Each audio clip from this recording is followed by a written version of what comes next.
Tales from the Manor. For classic and reimagined tales of horror, suspense, sci-fi, and a dabble of fantasy. Today's tale: The Three Strangers by Thomas Hardy.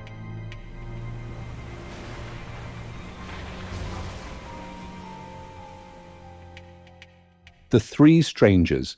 Among the few features of agricultural England which retain an appearance but little modified by the lapse of centuries, may be reckoned the high, grassy and furzy downs, combes, or ewe-leases, as they are indifferently called, that fill a large area of certain counties in the south and southwest. If any mark of human occupation is met with hereon, it usually takes the form of the solitary cottage of some shepherd. 50 years ago such a lonely cottage stood on such a down, and may possibly be standing there now. In spite of its loneliness, however, the spot, by actual measurement, was not more than 5 miles from a county town. Yet that affected it little. 5 miles of irregular upland during the long, inimical seasons, with their sleets, snows, rains and mists, afford withdrawing space enough to isolate a Timon or a Nebuchadnezzar, much less, in fair weather, to please that less repellent tribe, the poets, philosophers, artists, and others who conceive and meditate of pleasant things. Some old earthen camp or barrow, some clump of trees, at least some starved fragment of ancient hedge, is usually taken advantage of in the erection of these forlorn dwellings. But in the present case, such a kind of shelter had been disregarded. Higher Crowstairs, as the house was called, stood quite detached and undefended. The only reason for its precise situation seemed to be the crossing of 2 footpaths at right angles hard by, which may have crossed there, and thus for a good 500 years. Hence the house was exposed to the elements on all sides. But, though the wind up here blew unmistakably when it did blow, and the rain hit hard whenever it fell, the various weathers of the winter season were not quite so formidable on the coombe as they were imagined to be by dwellers on low ground. The raw rimes were not so pernicious as in the hollows, and the frosts were scarcely so severe. When the shepherd and his family who tenanted the house were pitied for their sufferings from the exposure, they said that upon the whole they were less inconvenienced by wuzzes and flames, horses and phlegms, than when they had lived by the stream of a snug neighbouring valley. The night of March 28th, 1820, was precisely one of the nights that were wont to call forth these expressions of commiseration. The level rainstorm smote walls, slopes and hedges like the clothyard shafts of Senlac and Crecy. Such sheep and outdoor animals as had no shelter stood with their buttocks to the winds, while the tails of little birds trying to roost on some scraggy thorn were blown inside out like umbrellas. The gable end of the cottage was stained with wet, and the eaves droppings flapped against the wall. Yet never was commiseration for the shepherd more misplaced, for that cheerful rustic was entertaining a large party in glorification of the christening of his second girl. The guests had arrived before the rain began to fall, and they were all now assembled in the chief or living room of the dwelling. A glance into the apartment at 8 o'clock on this eventful evening would have resulted in the opinion that it was as cosy and comfortable a nook as could be wished for in boisterous weather. The calling of its inhabitant was proclaimed by a number of highly polished sheep crooks without stems that were hung ornamentally over the fireplace, the curl of each shining crook varying from the antiquated type engraved in the patriarchal pictures of old family Bibles to the most approved fashion of the last local sheep fair. The room was lighted by 6 candles, having wicks only a trifle smaller than the grease which enveloped them, in candlesticks that were never used but at high days, holy days, and family feasts. The lights were scattered about the room, 2 of them standing on the chimney-piece. This position of candles was in itself significant. Candles on the chimney-piece always meant a party. On the hearth, in front of a backbrand to give substance, blazed a fire of thorns that crackled like the laughter of the fool. 19 persons were gathered here. Of these, 5 women, wearing gowns of various bright hues, sat in chairs along the wall. Girls shy and not shy filled the window bench. 4 men, including Charlie Jake, the hedge carpenter, Elijah New, the parish clerk, and John Pitcher, a neighbouring dairyman, the shepherd's father-in-law, lolled in the settle.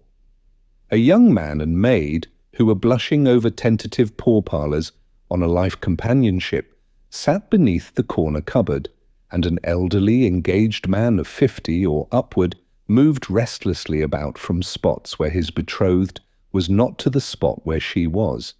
Enjoyment was pretty general, and so much the more prevailed in being unhampered by conventional restrictions. Absolute confidence in each other's good opinion begat perfect ease, while the finishing stroke of manner, amounting to a truly princely serenity, was lent to the majority by the absence of any expression or trait denoting that they wished to get on in the world, enlarge their minds, or do any eclipsing thing whatever, which nowadays so generally nips the bloom and bonhomie of all except the 2 extremes of the social scale. Shepherd Fennel had married well, his wife being a dairyman's daughter from a vale at a distance, who brought 50 guineas in her pocket and kept them there till they should be required for ministering to the needs of a coming family. This frugal woman had been somewhat exercised as to the character that should be given to the gathering. A sit-still party had its advantages, but an undisturbed position of ease in chairs and settles was apt to lead on the men to such an unconscionable deal of toping that they would sometimes fairly drink the house dry. A dancing party was the alternative, but this, while avoiding the foregoing objection on the score of good drink, had a counterbalancing disadvantage in the matter of good victuals, the ravenous appetites engendered by the exercise causing immense havoc in the buttery. Shepherdess Fennel fell back upon the intermediate plan of mingling short dances with short periods of talk and singing so as to hinder any ungovernable rage in either. But this scheme was entirely confined to her own gentle mind. The shepherd himself was in the mood to exhibit the most reckless phases of hospitality. The fiddler was a boy of those parts, about 12 years of age, who had a wonderful dexterity in jigs and reels, though his fingers were so small and short as to necessitate a constant shifting for the high notes, from which he scrambled back to the first position with sounds not of unmixed purity of tone.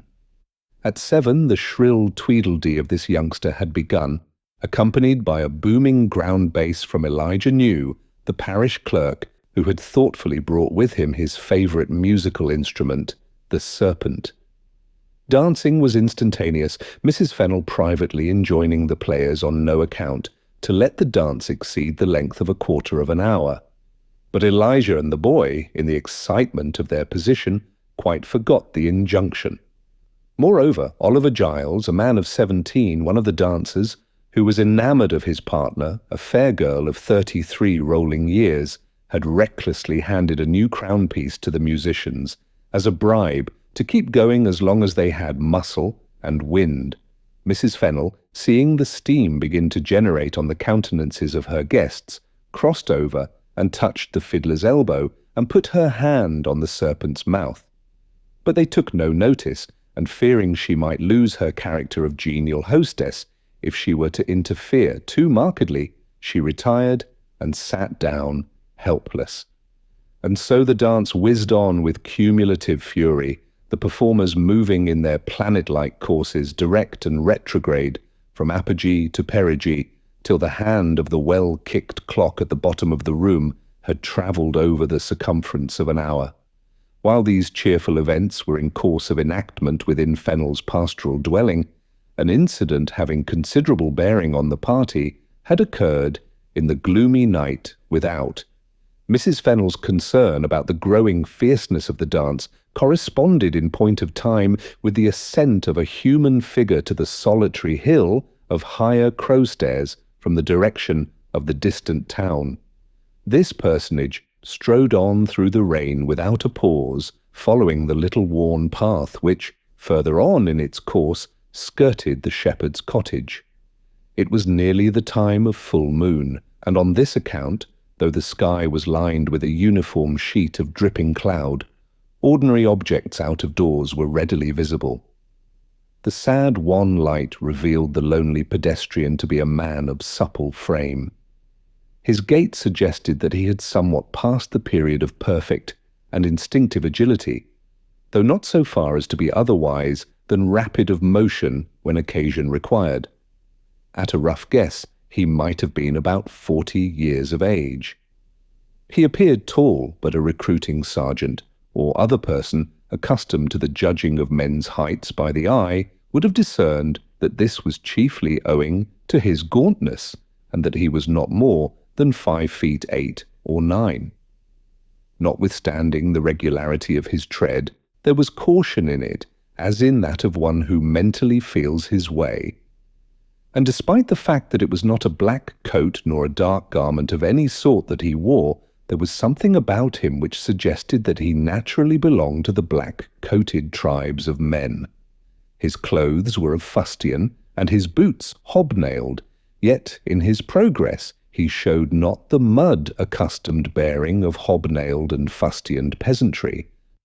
By the time that he had arrived abreast of the shepherd's premises, the rain came down, or rather came along, with yet more determined violence. The outskirts of the little settlement partially broke the force of wind and rain, and this induced him to stand still. The most salient of the shepherd's domestic erections was an empty sty at the forward corner of his hedgeless garden, for in these latitudes the principle of masking the homelier features of your establishment by a conventional frontage was unknown. The traveller's eye was attracted to this small building by the pallid shine of the wet slates that covered it. He turned aside and, finding it empty, stood under the pent roof for shelter. While he stood, the boom of the serpent within the adjacent house and the lesser strains of the fiddler reached the spot as an accompaniment to the surging hiss of the flying rain on the sod, its louder beating on the cabbage leaves of the garden, on the 8 or 10 beehives just discernible by the path, and its dripping from the eaves into a row of buckets and pans that had been placed under the walls of the cottage. For at higher Crowstairs, as at all such elevated domiciles, the grand difficulty of housekeeping was an insufficiency of water, and a casual rainfall was utilized by turning out, as catchers, every utensil that the house contained. Some queer stories might be told of the contrivances for economy in suds and dishwaters that are absolutely necessitated in upland habitations during the droughts of summer. But at this season there were no such exigencies. A mere acceptance of what the skies bestowed was sufficient for an abundant store. At last, the notes of the serpent ceased, and the house was silent. This cessation of activity aroused the solitary pedestrian from the reverie into which he had lapsed, and, emerging from the shed with an apparently new intention, he walked up the path to the house door. Arrived here, his first act was to kneel down on a large stone beside the row of vessels, and to drink a copious draught from one of them. Having quenched his thirst, he rose and lifted his hand to knock, but paused with his eye upon the panel. Since the dark surface of the wood revealed absolutely nothing, it was evident that he must be mentally looking through the door, as if he wished to measure thereby all the possibilities that a house of this sort might include, and how they might bear upon the question of his entry. In his indecision he turned and surveyed the scene around. Not a soul was anywhere visible. The garden path stretched downward from his feet, gleaming like the track of a snail. The roof of the little well, mostly dry, The well cover, the top rail of the garden gate, were varnished with the same dull liquid glaze, while, far away in the vale, a faint whiteness of more than usual extent showed that the rivers were high in the meads. Beyond all this winked a few bleared lamplights through the beating drops, lights that denoted the situation of the county town from which he had appeared to come. The absence of all notes of life in that direction seemed to clinch his intentions, and he knocked at the door. Within, a desultory chat had taken the place of movement and musical sound. The hedge carpenter was suggesting a song to the company which nobody just then was inclined to undertake, so that the knock afforded a not unwelcome diversion. "Walk in," said the shepherd promptly. The latch clicked upward, and out of the night our pedestrian appeared upon the doormat. The shepherd arose, snuffed 2 of the nearest candles, and turned to look at him. Their light disclosed that the stranger was dark in complexion and not unprepossessing as to feature. His hat, which for a moment he did not remove, hung low over his eyes, without concealing that they were large, open, and determined, moving with a flash rather than a glance round the room.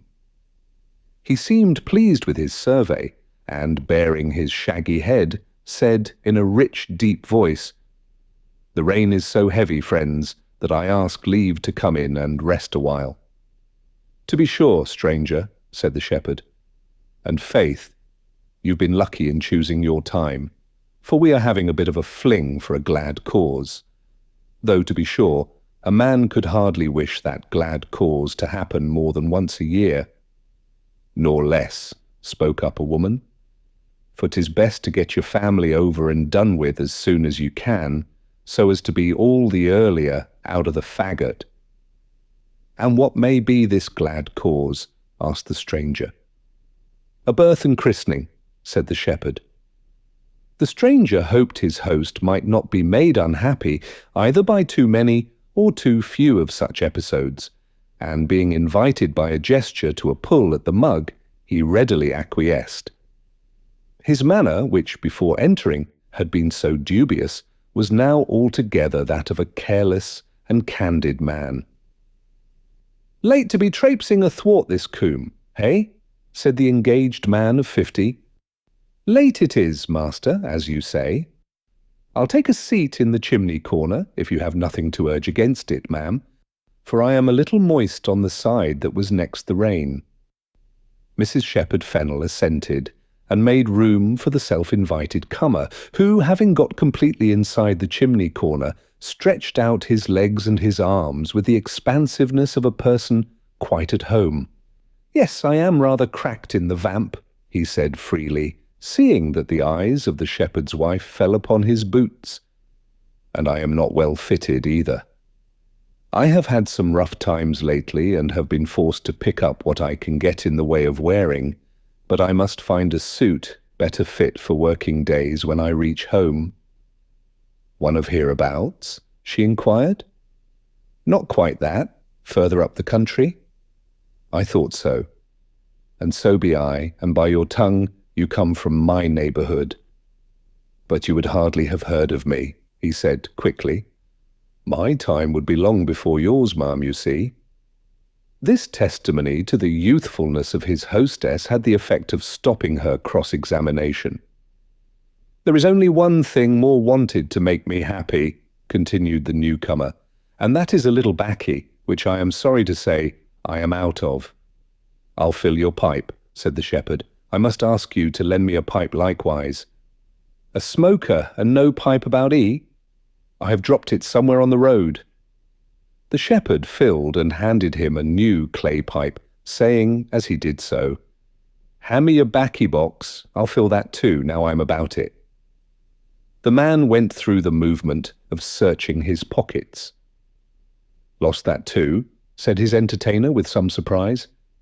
"I'm afraid so," said the man with some confusion. "Give it to me in a screw of paper." Lighting his pipe at the candle with a suction that drew the whole flame into the bowl, he resettled himself in the corner and bent his looks upon the faint steam from his damp legs, as if he wished to say no more. Meanwhile, the general body of guests had been taking little notice of this visitor by reason of an absorbing discussion in which they were engaged with the band about a tune for the next dance. The matter being settled, they were about to stand up when an interruption came in the shape of another knock at the door. Excuse me for a moment. If you haven't done so already, please like this video and subscribe to the channel. Thank you. And now, back to the story. At sound of the same, the man in the chimney corner took up the poker and began stirring the brands, as if doing it thoroughly were the one aim of his existence. And a second time the shepherd said, "Walk in." In a moment, another man stood upon the straw-woven doormat. He too was a stranger. This individual was one of a type radically different from the first. There was more of the commonplace in his manner, and a certain jovial cosmopolitanism sat upon his features. He was several years older than the first arrival, his hair being slightly frosted, his eyebrows bristly, and his whiskers cut back from his cheeks. His face was rather full and flabby, and yet it was not altogether a face without power. A few grog blossoms marked the neighbourhood of his nose. He flung back his long, drab greatcoat, revealing that beneath it he wore a suit of cinder-grey shade throughout, large, heavy seals, of some metal or other that would take a polish, dangling from his fob as his only personal ornament. Shaking the water drops from his low-crowned glazed hat, he said, "I must ask for a few minutes' shelter, comrades, or I shall be wetted to my skin before I get to Casterbridge." "Make yourself at home, master," said the shepherd, perhaps a trifle less heartily than on the first occasion. Not that Fennel had the least tinge of niggardliness in his composition. But the room was far from large, spare chairs were not numerous, and damp companions were not altogether desirable at close quarters for the women and girls in their bright-coloured gowns.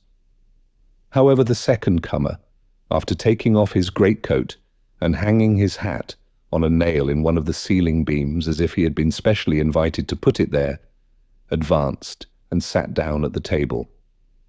This had been pushed so closely into the chimney corner to give all available room to the dancers that its inner edge grazed the elbow of the man who had ensconced himself by the fire. And thus the two strangers were brought into close companionship. They nodded to each other by way of breaking the ice of unacquaintance, and the first stranger handed his neighbour the family mug, a huge vessel of brown ware, having its upper edge worn away like a threshold by the rub of whole generations of thirsty lips that had gone the way of all flesh, and bearing the following inscription burnt upon its rotund side in yellow letters: "There is no fun until I come."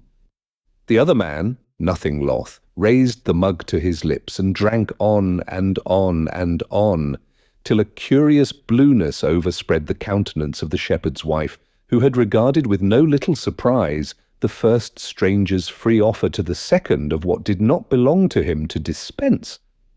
"I knew it," said the toper to the shepherd with much satisfaction. "When I walked up your garden before coming in, and saw the hives all of a row, I said to myself, where there's bees there's honey, and where there's honey there's mead. But mead of such a truly comfortable sort as this, I really didn't expect to meet in my older days." He took yet another pull at the mug, till it assumed an ominous elevation. "Glad you enjoy it," said the shepherd warmly. "It is goodish mead," assented Mrs. Fennel, with an absence of enthusiasm which seemed to say that it was possible to buy praise for one's cellar at too heavy a price. "It is trouble enough to make, and really I hardly think we shall make any more." for honey sells well, and we ourselves can make shift with a drop of small mead and metheglin for common use from the comb washings." "Oh, but you'll never have the heart," reproachfully cried the stranger in cinder grey, after taking up the mug a third time and setting it down empty. "I love mead when 'tis old like this, as I love to go to church o' Sundays, or to relieve the needy any day of the week." "Ha, ha, ha, ha, ha," said the man in the chimney corner, who, in spite of the taciturnity induced by the pipe of tobacco, could not or would not refrain from this slight testimony to his comrade's humour.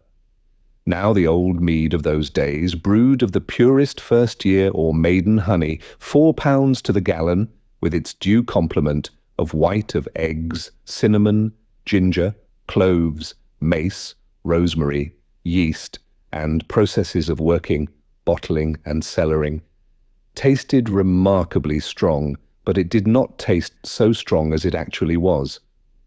Hence, presently, the stranger in cinder grey at the table, moved by its creeping influence, unbuttoned his waistcoat, threw himself back in his chair, spread his legs, and made his presence felt in various ways. "Well, well, as I say," he resumed, "I am going to Casterbridge, and to Casterbridge I must go. I should have been almost there by this time, but the rain drove me into your dwelling, and I'm not sorry for it." "You don't live in Casterbridge?" said the shepherd. "Not as yet, though I shortly mean to move there." "Going to set up in trade, perhaps?" "No, no," said the shepherd's wife. "It is easy to see that the gentleman is rich, and don't want to work at anything." The cinder grey stranger paused, as if to consider whether he would accept that definition of himself. He presently rejected it by answering, "Rich is not quite the word for me, dame. I do work, and I must work. And even if I only get to Casterbridge by midnight, I must begin work there, at 8 tomorrow morning. Yes, het or wet, blow or snow, famine or sword, my day's work tomorrow must be done." "Poor man, then in spite of seeming, you be worse off than we," replied the shepherd's wife. "'Tis the nature of my trade, men and maidens. 'Tis the nature of my trade more than my poverty. But really and truly I must up and off, or I shan't get a lodging in the town." However, the speaker did not move, and directly added, "There's time for one more draught of friendship before I go, and I'd perform it at once if the mug were not dry." "Here's a mug of small," said Mrs. Fennel. "Small we call it, though to be sure 'tis only the first wash of the combs." "No," said the stranger disdainfully. "I won't spoil your first kindness by partaking of your second." "Certainly not," broke in Fennel. "We don't increase and multiply every day, and I'll fill the mug again." He went away to the dark place under the stairs where the barrels stood. The shepherdess followed him. "Why should you do this?" she said reproachfully, as soon as they were alone. "He's emptied it once, though it held enough for 10 people. And now he's not contented with the small, but must needs call for more of the strong, and a stranger unbeknown to any of us. For my part, I don't like the look of the man at all. But he's in the house, my honey, and 'tis a wet night, and a christening. Days it, what's a cup of mead, more or less? There'll be plenty more next bee burning." "Very well, this time then," she answered, looking wistfully at the barrel. "But what is the man's calling, and where is he one of, that he should come in and join us like this?" "I don't know. I'll ask him again." The catastrophe of having the mug drained dry at one pull by the stranger in cinder grey was effectually guarded against this time by Mrs. Fennel. She poured out his allowance in a small cup, keeping the large one at a discreet distance from him. When he had tossed off his portion, the shepherd renewed his inquiry about the stranger's occupation. The latter did not immediately reply, and the man in the chimney corner, with sudden demonstrativeness, said, "Anybody may know my trade. I'm a wheelwright.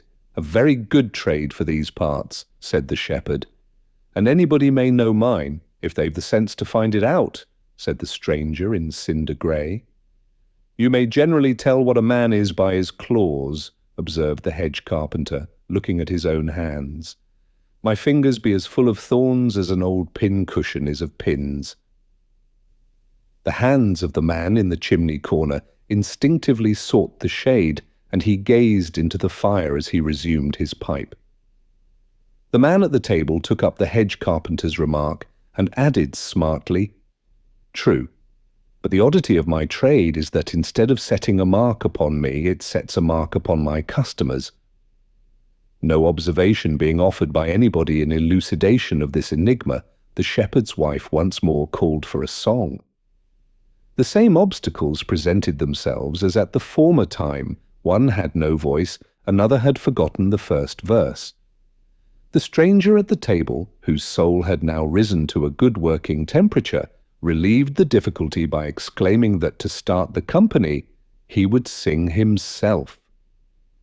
Thrusting one thumb into the armhole of his waistcoat, he waved the other hand in the air, and, with an extemporizing gaze at the shining sheep crooks above the mantelpiece, began, "Oh, my trade it is the rarest one, simple shepherds all. My trade is a sight to see, for my customers I tie, and take them up on high, and waft 'em to a far country."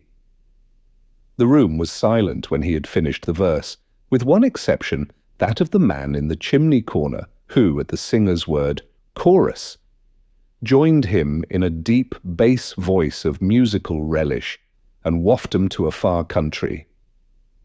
Oliver Giles, John Pitcher the dairyman, the parish clerk, the engaged man of 50, the row of young women against the wall, seemed lost in thought, not of the gayest kind. The shepherd looked meditatively on the ground. The shepherdess gazed keenly at the singer, and with some suspicion. She was doubting whether this stranger were merely singing an old song from recollection, or was composing one there and then for the occasion. All were as perplexed at the obscure revelation as the guests at Belshazzar's feast, except the man in the chimney corner, who quietly said, "Second verse, stranger," and smoked on. The singer thoroughly moistened himself from his lips inwards, and went on with the next stanza as requested. "My tools are but common ones, simple shepherds all.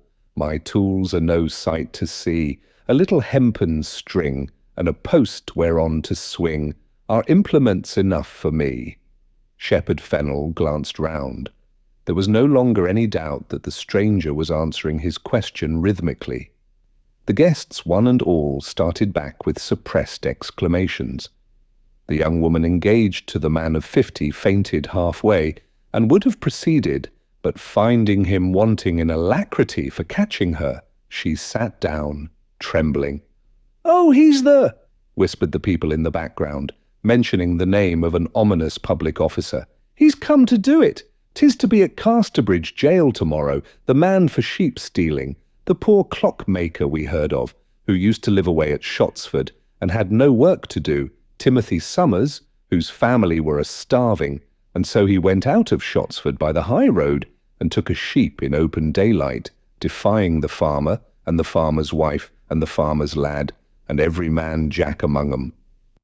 He," and they nodded towards the stranger of the deadly trade, "is come from up the country to do it because there's not enough to do in his own county town, and he's got the place here now our own county man's dead. He's going to live in the same cottage under the prison wall." The stranger in cinder grey took no notice of this whispered string of observations, but again wetted his lips. Seeing that his friend in the chimney corner was the only one who reciprocated his joviality in any way, he held out his cup towards that appreciative comrade, who also held out his own. They clinked together, the eyes of the rest of the room hanging upon the singer's actions. He parted his lips for the third verse, but at that moment another knock was audible upon the door. This time the knock was faint and hesitating. The company seemed scared. The shepherd looked with consternation towards the entrance, and it was with some effort that he resisted his alarmed wife's deprecatory glance and uttered, for the third time, the welcoming words, "Walk in." The door was gently opened, and another man stood upon the mat. He, like those who had preceded him, was a stranger. This time it was a short, small personage of fair complexion and dressed in a decent suit of dark clothes. "Can you tell me the way to—" he began, when gazing round the room to observe the nature of the company amongst whom he had fallen, his eyes lighted on the stranger in cinder grey. It was just at the instant when the latter, who had thrown his mind into his song with such a will that he scarcely heeded the interruption, silenced all whispers and inquiries by bursting into his third verse. "Tomorrow is my working day, simple shepherds all. Tomorrow is a working day for me. For the farmer's sheep is slain, and the lad who did it ta'en, and on his soul may God ha' mercy." The stranger in the chimney corner, waving cups with the singer so heartily that his mead splashed over on the hearth, repeated in his bass voice as before, "And on his soul may God ha' mercy." All this time the third stranger had been standing in the doorway. Finding now that he did not come forward or go on speaking, the guests particularly regarded him. They noticed, to their surprise, that he stood before them the picture of abject terror, his knees trembling, his hand shaking so violently that the door latch by which he supported himself rattled audibly. His white lips were parted, and his eyes fixed on the merry officer of justice in the middle of the room. A moment more, and he had turned, closed the door, and fled. "What a man can it be?" said the shepherd. The rest, between the awfulness of their late discovery and the odd conduct of this third visitor, looked as if they knew not what to think, and said nothing. Instinctively they withdrew further and further from the grim gentleman in their midst, whom some of them seemed to take for the Prince of Darkness himself, till they formed a remote circle, an empty space of floor being left between them and him. Circulus cujo centrum diabolus. The room was so silent, though there were more than 20 people in it, that nothing could be heard but the patter of the rain against the window shutters, accompanied by the occasional hiss of a stray drop that fell down the chimney into the fire, and the steady puffing of the man in the corner, who had now resumed his pipe of long clay. The stillness was unexpectedly broken. The distant sound of a gun reverberated through the air, apparently from the direction of the county town. "Be jiggered!" cried the stranger, who had sung the song, jumping up. "What does that mean?" asked several. "A prisoner escaped from the jail, that's what it means." All listened. The sound was repeated, and none of them spoke but the man in the chimney corner, who said quietly, "I've often been told that in this county they fire a gun at such times, but I never heard it till now." "I wonder if it is my man," murmured the personage in cinder grey. "Surely it is," said the shepherd involuntarily. "And surely we've zeed him, that little man who looked in at the door by now and quivered like a leaf when he zeed ye and heard your song." "His teeth chattered, and the breath went out of his body," said the dairyman. "And his heart seemed to sink within him like a stone," said Oliver Giles. "And he bolted as if he'd been shot at," said the hedge carpenter. "True, his teeth chattered, and his heart seemed to sink, and he bolted as if he'd been shot at," slowly summed up the man in the chimney corner. "I didn't notice it," remarked the hangman. "We were all a-wondering what made him run off in such a fright," faltered one of the women against the wall, "and now 'tis explained." The firing of the alarm gun went on at intervals, low and sullenly, and their suspicions became a certainty. The sinister gentleman in cinder grey roused himself. "Is there a constable here?" he asked in thick tones. "If so, let him step forward." The engaged man of 50 stepped quavering out from the wall, his betrothed beginning to sob on the back of the chair. "You are a sworn constable?" "I be, sir." "Then pursue the criminal at once with assistance, and bring him back here. He can't have gone far." "I will, sir, I will. When I've got my staff, I'll go home and get it, and come sharp here, and start in a body." "Staff? Never mind your staff, the man'll be gone." "But I can't do nothing without my staff. Can I, William, and John, and Charles Jake?"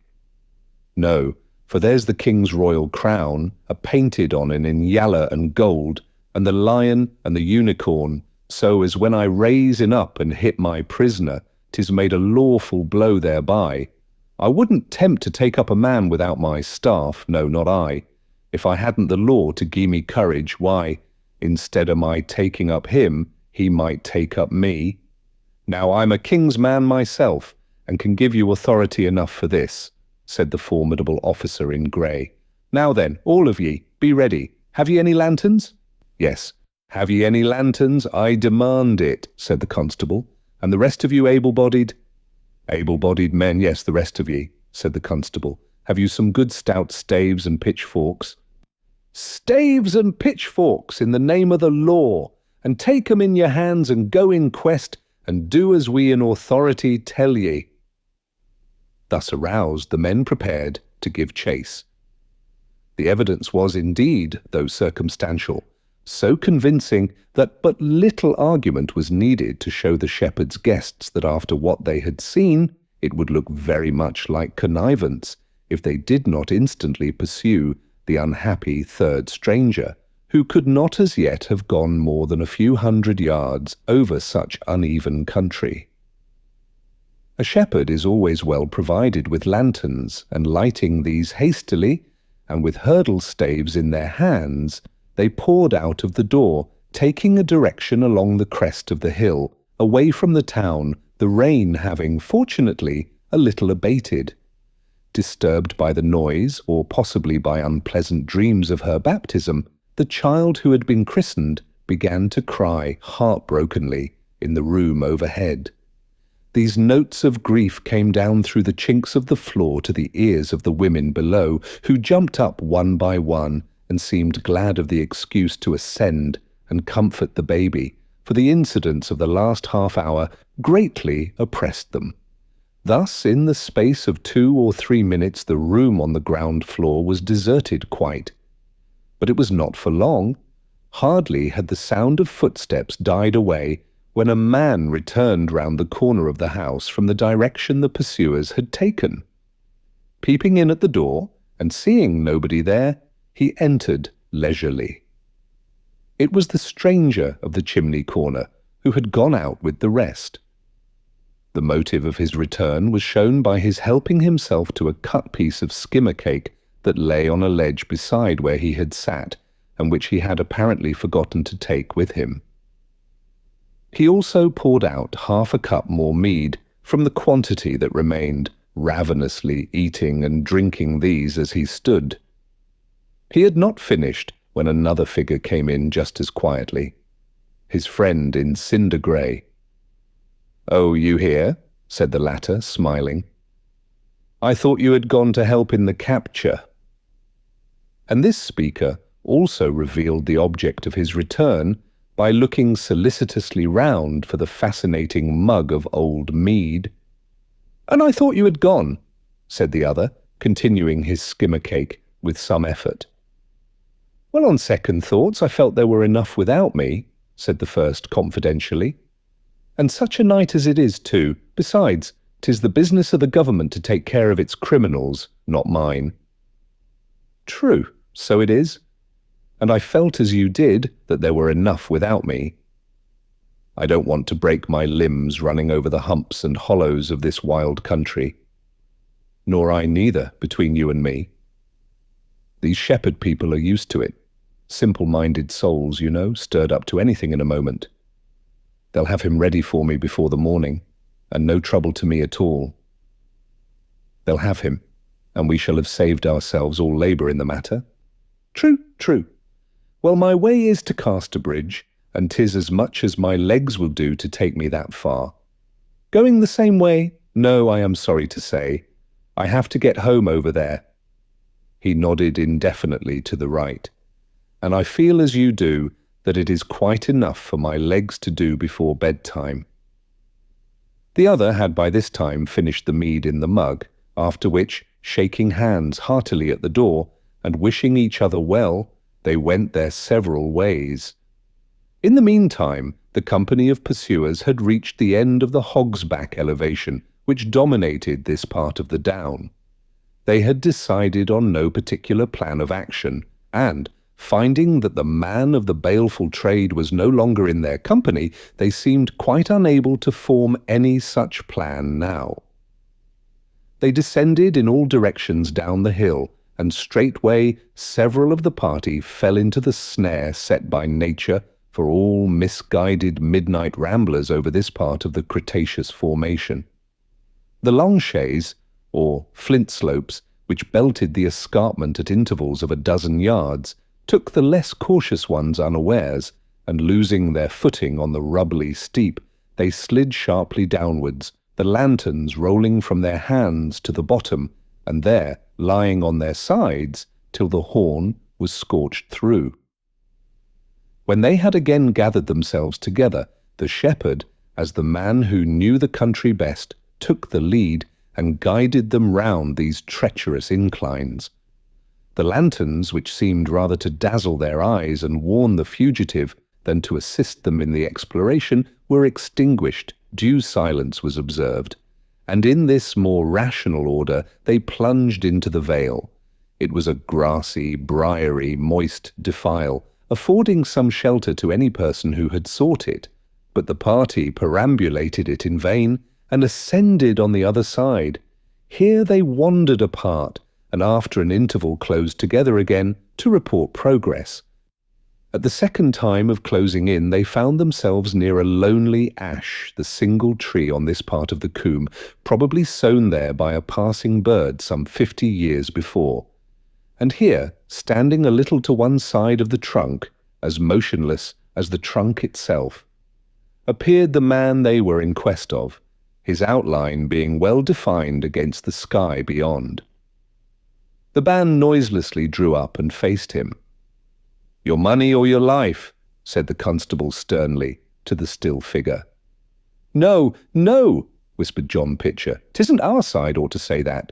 That's the doctrine of vagabonds like him, and we be on the side of the law." "Well, well," replied the constable impatiently, "I must say something, mustn't I? And if you had all the weight of this undertaking upon your mind, perhaps you'd say the wrong thing too. Prisoner at the bar, surrender, in the name of the Father, the Crown, I main." The man under the tree seemed now to notice them for the first time, and, giving them no opportunity whatever for exhibiting their courage, he strolled slowly towards them. He was indeed, the little man, the third stranger, but his trepidation had in a great measure gone. "Well, travellers," he said, "did I hear ye speak to me?" "You did. You've got to come and be our prisoner at once," said the constable. "We arrest ye on the charge of not biding in Casterbridge jail in a decent proper manner to be hung tomorrow morning. Neighbours, do your duty and seize the culprit." On hearing the charge, the man seemed enlightened, and, saying not another word, resigned himself with preternatural civility to the search party, who, with their staves in their hands, surrounded him on all sides, and marched him back towards the shepherd's cottage. It was 11 o'clock by the time they arrived. The light shining from the open door, a sound of men's voices within, proclaimed to them as they approached the house that some new events had arisen in their absence. On entering, they discovered the shepherd's living room to be invaded by 2 officers from Casterbridge jail, and a well-known magistrate who lived at the nearest country seat, intelligence of the escape having become generally circulated. "Gentlemen," said the constable, "I have brought back your man, not without risk and danger, but everyone must do his duty. He is inside this circle of able-bodied persons who have lent me useful aid, considering their ignorance of Crown work. Men, bring forward your prisoner." And the third stranger was led to the light. "Who is this?" said one of the officials. "The man," said the constable.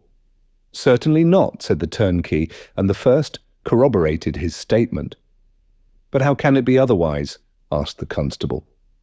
"Or why was he so terrified at sight of the singing instrument of the law who sat there?" Here he related the strange behavior of the third stranger on entering the house during the hangman's song. "Can't understand it," said the officer coolly. "All I know is that it is not the condemned man. He's quite a different character from this one, a gauntish fellow with dark hair and eyes, rather good-looking, and with a musical bass voice that if you heard it once you'd never mistake as long as you lived." "Why, souls, 'twas the man in the chimney corner." "Eh, what?" said the magistrate, coming forward after inquiring particulars from the shepherd in the background. "Haven't you got the man after all?" "Well, sir," said the constable, "he's the man we were in search of, that's true, and yet he's not the man we were in search of, for the man we were in search of was not the man we wanted, sir, if you understand my everyday way, for 'twas the man in the chimney corner." "A pretty kettle of fish altogether," said the magistrate. "You had better start for the other man at once." The prisoner now spoke for the first time. The mention of the man in the chimney corner seemed to have moved him as nothing else could do. "Sir," he said, stepping forward to the magistrate, "take no more trouble about me. The time is come when I may as well speak. I have done nothing. My crime is that the condemned man is my brother. Early this afternoon I left home at Shottsford to tramp it all the way to Casterbridge jail to bid him farewell. I was benighted and called here to rest and ask the way. When I opened the door, I saw before me the very man, my brother, that I thought to see in the condemned cell at Casterbridge. He was in this chimney corner, and jammed close to him, so that he could not have got out if he had tried, was the executioner who'd come to take his life, singing a song about it, and not knowing that it was his victim who was close by, joining in to save appearances. My brother looked a glance of agony at me, and I knew he meant, 'Don't reveal what you see, my life depends on it.' I was so terror-struck that I could hardly stand, and, not knowing what I did, I turned and hurried away." The narrator's manner and tone had the stamp of truth, and his story made a great impression on all around. "And do you know where your brother is at the present time?" asked the magistrate. "I do not. I have never seen him since I closed this door." "I can testify to that, for we've been between ye ever since," said the constable. "Where does he think to fly to? What is his occupation?" "He's a watch and clock maker, sir." Was a wheelwright, a wicked rogue," said the constable. "The wheels of clocks and watches he meant, no doubt," said Shepherd Fennel. "I thought his hands were palish for's trade." "Well, it appears to me that nothing can be gained by retaining this poor man in custody," said the magistrate.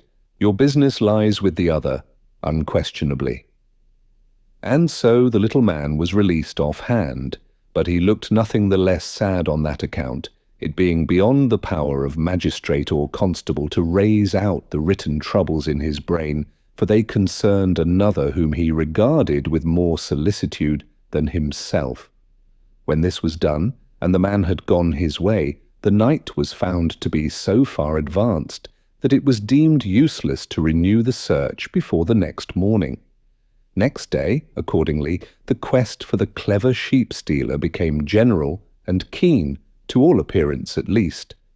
But the intended punishment was cruelly disproportioned to the transgression, and the sympathy of a great many country folk in that district was strongly on the side of the fugitive.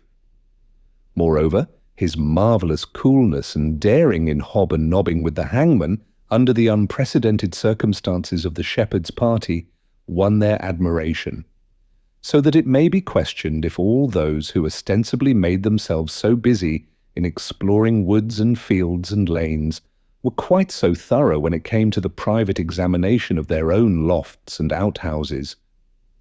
Stories were afloat of a mysterious figure being occasionally seen in some old overgrown trackway or other, remote from turnpike roads.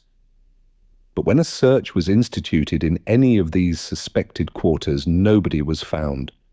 Thus the days and weeks passed without tidings. In brief, the bass-voiced man of the chimney corner was never recaptured. Some said that he went across the sea, others that he did not, but buried himself in the depths of a populous city. At any rate, the gentleman in cinder grey never did his morning's work at Casterbridge, nor met anywhere at all for business purposes the genial comrade with whom he had passed an hour of relaxation in the lonely house on the coombe. The grass has long been green on the graves of Shepherd Fennel and his frugal wife. The guests who made up the christening party have mainly followed their entertainers to the tomb. The baby, in whose honour they all had met, is a matron in the sere and yellow leaf. But the arrival of the three strangers at the shepherd's that night, and the details connected therewith, is a story as well known as ever in the country about higher crowstairs. If you enjoyed this, please subscribe and share with another classic audiobook lover.